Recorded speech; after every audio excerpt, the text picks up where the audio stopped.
So after 4 long years, Dune decided to make its way back to the theaters, and they really pushed all their chips to the table in this one. And could this release have come at a better time? I mean, a month ago we were all cringing, covering our eyes, and shaking our heads at the performance of Madam Web. What the hell? She didn't see that coming? But fear not, Dune is helping us hit the reset button in March as we get to see a production that truly defines the word art. Now, don't get me wrong, the movie isn't without its flaws. Hell, I can't wait to get into some of the reasons I felt this movie struggled. But if it's something it does well, it's its ability to be one hell of a production. So, my name is Manuel, welcome back to the channel, and let's talk about that performance of Dune Part 2.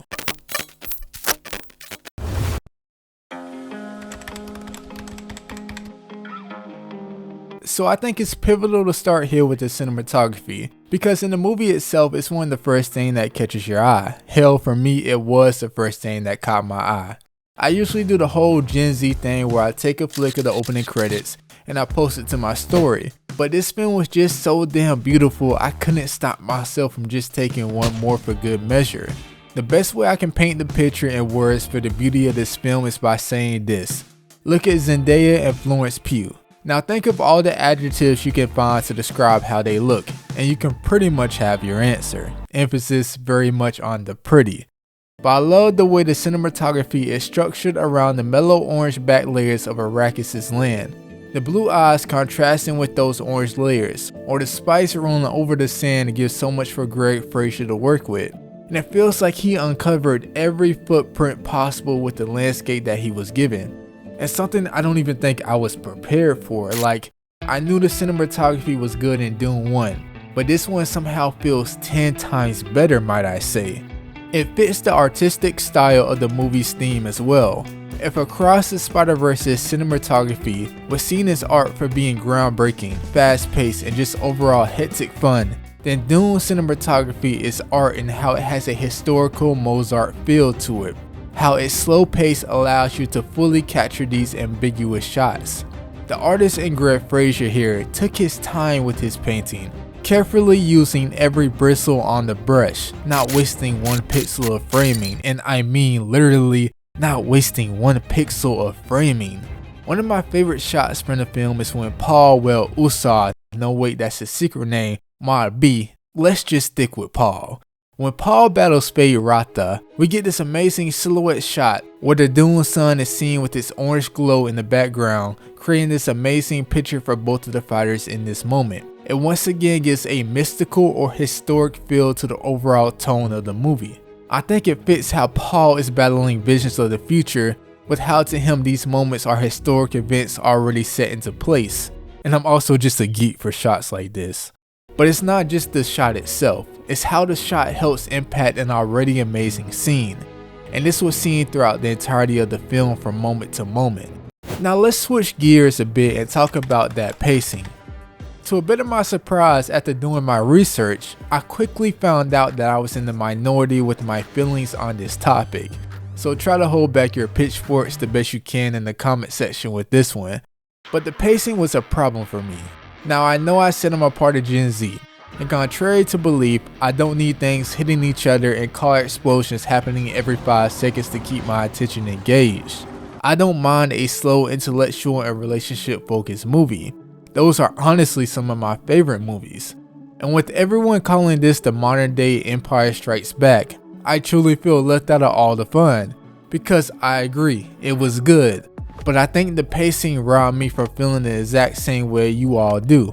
I think the major conflict for me with Dune 2's pacing lies oddly enough in the conflict itself.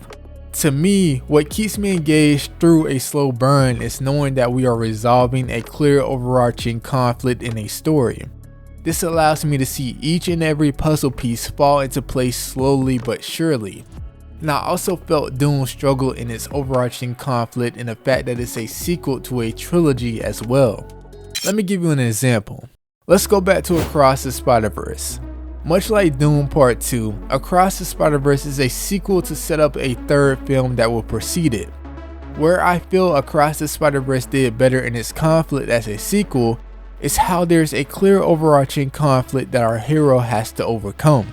Miles saving his dad from Spot and returning home against the forces of the Spider Society. The reason he has his moment on the train is because he's trying to get home. The moment where there is tension in the epic reveal of Earth 42 Miles is because he lost his dad and he's trying to save his. The reason the Spider Society is banding together is to stop Miles from saving his dad. Everything matters to that essential conflict no matter how fast or slow they go. It leans you into the story more and more. Now back to Dune Part 2. The major conflict, or at least one of them, is Paul trying to prevent blood from being spilled on his hands. Or at least that's the first part of the movie. And while we get great moments throughout the first half with characters and religious beliefs and culture, that single conflict just doesn't have enough to give that oomph to satisfy the events throughout the story. At least not when you consider how the rest of the story goes in the second half of the movie's conflict, with Paul then seeking revenge and almost pushing for the Holy War to happen and seek a vengeance for his father. He in a sense became the conflict for the rest of the characters in the story. And while that's interesting, it doesn't necessarily justify the rest of the build up to that point in the film. At least not for me. I just don't feel satisfied with it. I feel like my satisfaction would have come from seeing the Holy War play out, but this was the setup that for the next movie. And I get that. That's actually my point. It feels like a bit of a setup movie more than a satisfying one.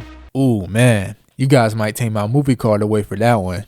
And going back to the Spider-Verse comparison, even with its abrupt ending and clear setup for the third film, I still feel satisfied in where we left off. I think that has to do with the clear, consistent conflict throughout the film, and also Gwen's complete character arc who we open and close with in the movie. Whereas in Dune, there is no real character arc close, it all just feels a bit open-ended. And don't get me wrong, I like Dune Part 2 a lot. The pacing for me just lacked in certain areas, but as I said before, I know I'm in the minority with this one. But is a slow burn truly all bad? I don't think so. And that brings us to chapter 3. Feeling the complexity heat of the slow burn. One of my favorite things from Dune in general is the characters. I mean, you look at Paul and his mom and dad, and there's just so much complexity just within those three. And that's across the board in the film. Characters representing religion, characters representing defiance of religion, a mom stuck between two worlds. But the main event is that guy Paul Atreides. I gotta give it to him. His character was riveting to watch throughout the film. Probably even twice as much as the first. It feels like the guy stands for a bit of everything, doesn't it? In the first half, we watch him battle through the weight of people leaning on him for leadership, of people believing he is the chosen one. I think that alone was interesting to see what it can do to someone. When we look at the first film, it's clear that Paul wasn't completely sold on leading House Atreides, and his dad was very understanding of it. What if I'm not dad? I'm the future of House Atreides. You'll still be the only thing I ever needed you to be. My son. But in Dune 2, everyone from every corner is pushing Paul to be this mystical figure, and for me, it was one of the strongest stories in the film. Seeing the development and slow growth of belief in everyone around him was interesting to watch. Seeing how strong Stilgar's religion is was also a highlight in the film. I don't care what you believe, I believe. There's not many movies that cover religion in this way, but I feel like we were shown both its positives and potential negative effects. Paul and his mom also take a bit of a 180 in this film too. We saw the cracks and potential damage that had been done in the first film to their relationship. You know who you are. Get off me! You did this to me! But in Dune 2, they are playing completely different games, almost playing against one another to an extent. I think Jessica stands in for representing how overhanging purpose can be detrimental to the relationships of those around you. It makes her character really complex, and honestly gives her a bit of an ugly side. She cares for her son, but not as much as she cares about fulfilling her purpose that was drilled into her throughout her life. It leads to her doing things and rationalizing situations that just can't really be morally justified. What your people did to this world is heartbreaking. We gave them something to hope for. That's not hope! She demonstrates how important it is in a family for a parent to put their child's needs and freedom first. And it's a message that is so good right in the middle of that crazy world of Dune.